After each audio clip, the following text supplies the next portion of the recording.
Well, I've been working on this trunk lid, and it's way worse than I thought. We knew we had our corrosion here in the corners, and I probably could have dealt with that on its own, but we got pinholes coming through and all kinds of things. But that's not the worst of it. The bigger problem is down here. I got some major corrosion around where the hinge mounts. And while it's probably not going to matter at this stage, it's certainly not going to get any better, and really not an easy way to fix that.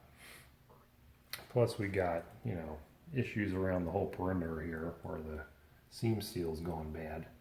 I treated this with a rust converter, so that's why it looks the way it does, but the whole thing's just kind of a disaster. So it's really pretty crappy. I mean, this corner is really bad. So it'll survive for now, but honestly, we're going to be looking for another trunk lid. That's just not going to survive long term.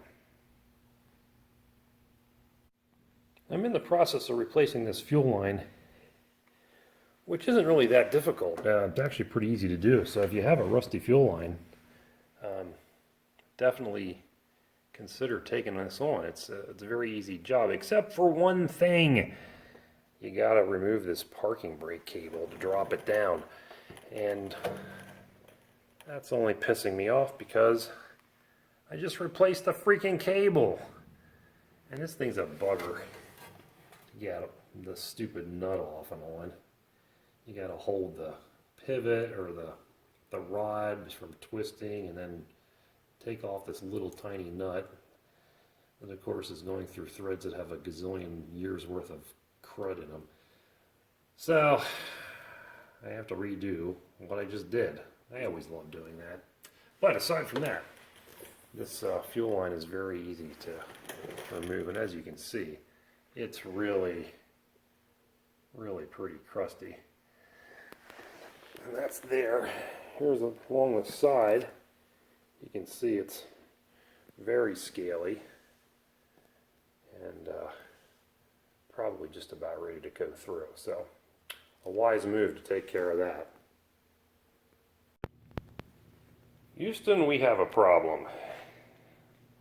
So I ordered this fuel line from a company called The Right Stuff. I got the brake lines from them as well, and they were perfect. I had no problems with those. But the fuel line, not a match. Looks good here, but things kind of go wrong at this end. Now, I could make that work. I just could cut the end off and rebend those a little bit. That's not a big deal. But there's a bigger problem at the back end. I don't have near enough line.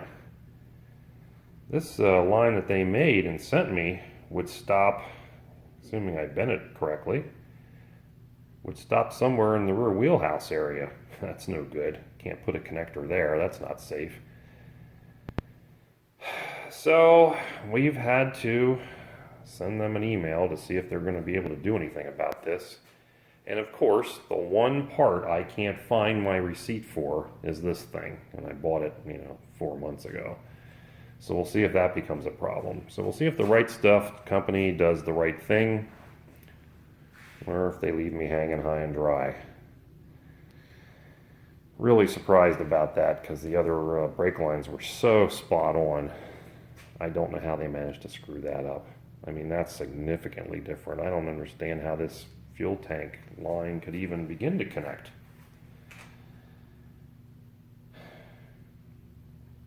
Alrighty then. You may also remember the Ghetto exhaust repair I did back here to try to utilize this replacement muffler. This pipe was butchered on the end, so I couldn't find an exact fit adapter, so I had to couple two of them together. But the problem with that was this pipe was then pushed against both the shock absorber, and it was actually touching the leaf spring too, so that wasn't going to fly. So we're back to square one, trying to make some kind of exhaust system fit here. And again, I don't want to spend real dollars on this because it's going to be temporary, but it's going to need something. Okay, now we're in a ghetto free zone. So what I didn't realize before was on this end there was a leftover chunk of the old muffler, I guess, still on the exhaust pipe, which is what was making my diameter all wrong. So I was able to slide this muffler inside the existing pipe.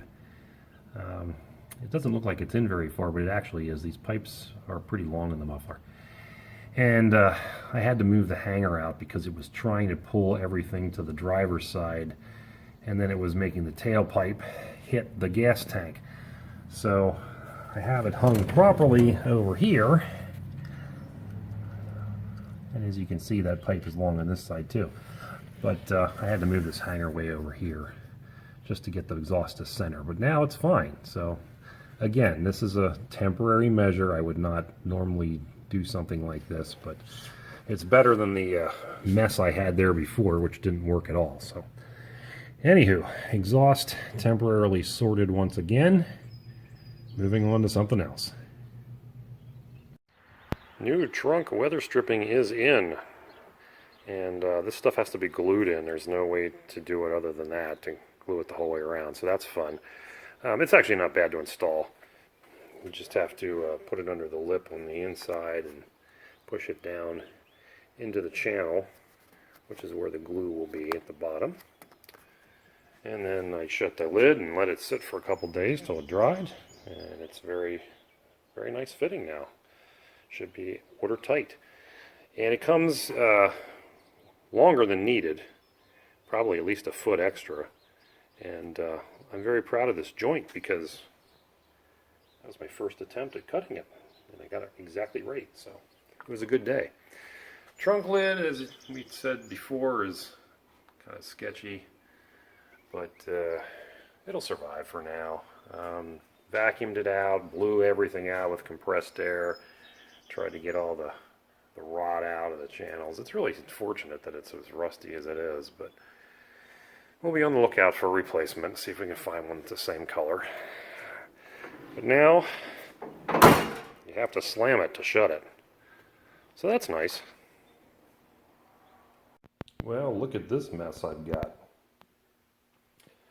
So I started on the suspension and steering. And took all the steering arms out. And also disconnected the center link from pitman arm, and I'll show you why here in a minute. And I've been working at getting these springs out. Got the spring compressor in there, but these rental spring compressors that you get aren't really made for this job. They're actually a little long, and they're very fiddly to use, and I'm having quite a bit of problems getting them to work correctly. I think I have a solution figured out, thanks to another YouTuber, but right now I've got chaos. I'll report back if it actually works. I'm going to be glad to throw those springs away and put these guys in. But to the steering issue.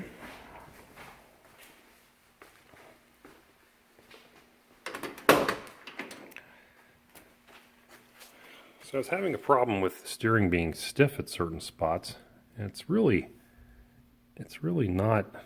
See, it's stiff. It's very stiff there.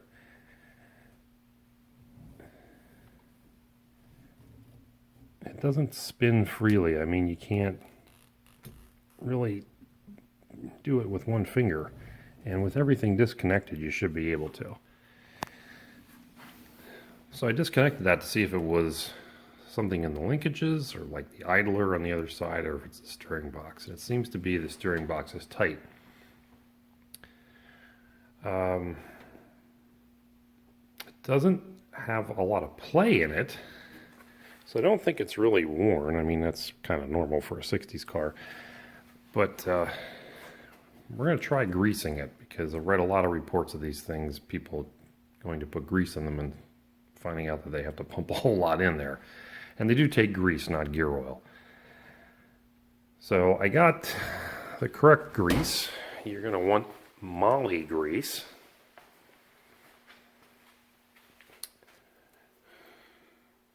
Even says recommended for Ford. That's not the reason I bought it. I bought it because it was the only one in the store. But that's an issue. So we're going to try to fix that. Today's been the day of issues. Meanwhile, the carpet looks fabulous. Then there's the matter of the seats, which are still missing. I don't have anything good to say about that. I'm probably going to have to repossess the seats here shortly from the upholstery shop, because they are making no progress at all and basically stringing me along. So, and the other issue I need to address is this window, which every time you close it, it drops down an inch. And if you take your finger lightly, you can do that, which shouldn't be possible. So I'm not sure what the problem is here. Thinking something with the regulator, but inquiring on the Forgotten Falcon group didn't really net me any usable results, at least last that I checked. So I'm just going to take the regulator out and see if there's anything obviously wrong with it. I know this is not, I haven't replaced the window channel yet, but that's still far too loose. The other side's a little sloppy, but it's not near as bad. So, this is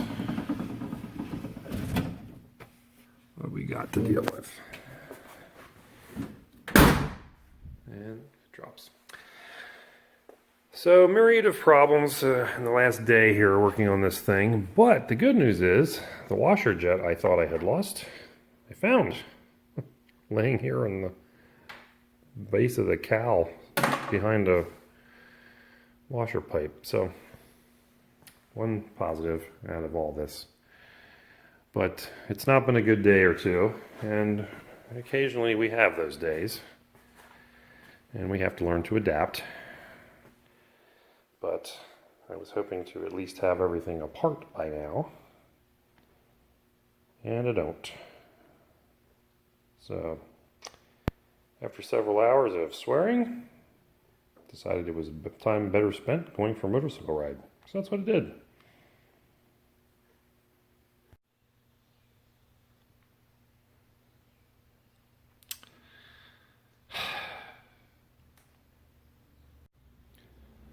Let's talk about this for a minute. So this is the spring compressor that you're going to rent from AutoZone or wherever you rent your automotive tools from. Rent being a word that's kind of interesting because they will rent it to you, but it doesn't actually cost you anything when you take it back. It's a free rental.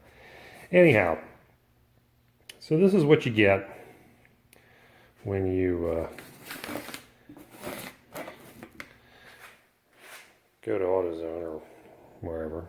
And this is a pretty common tool you'll see for doing spring compressing in Mustangs and Falcons and most Ford products.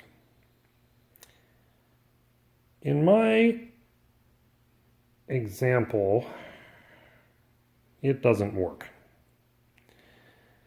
And the amount of time I've spent trying to get it to work does not make any sense compared to buying a correct spring compressor tool.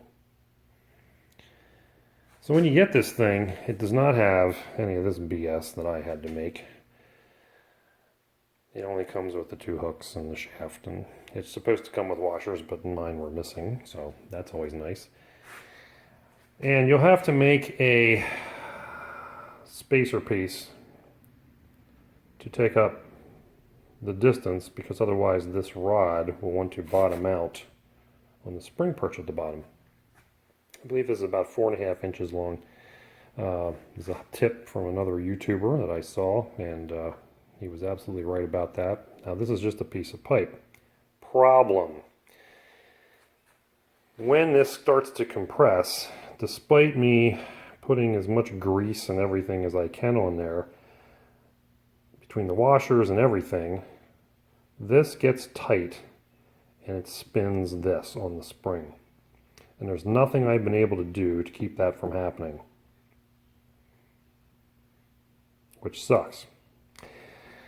Additionally, in my experience, you have to take one of these hooks out to get this down inside.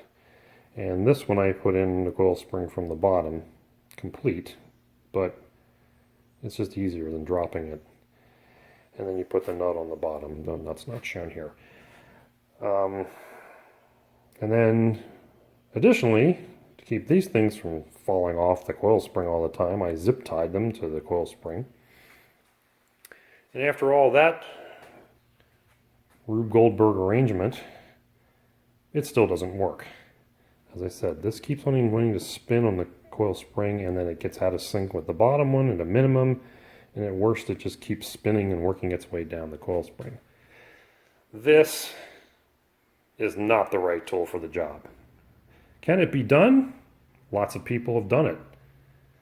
But having spent something like 6 hours dicking around with this thing, I'm done. And I'm sorry I wasted my time as much as I did on it. So we're going to spend $110 or so with Autocrafters and buy their fancy pants tool that does work and is designed specifically for this task. The other spring compressor you can get is the one made by OTC. That's a really nice tool, but it's also $200. And I don't know how many internal coil springs I'm going to be doing in my lifetime.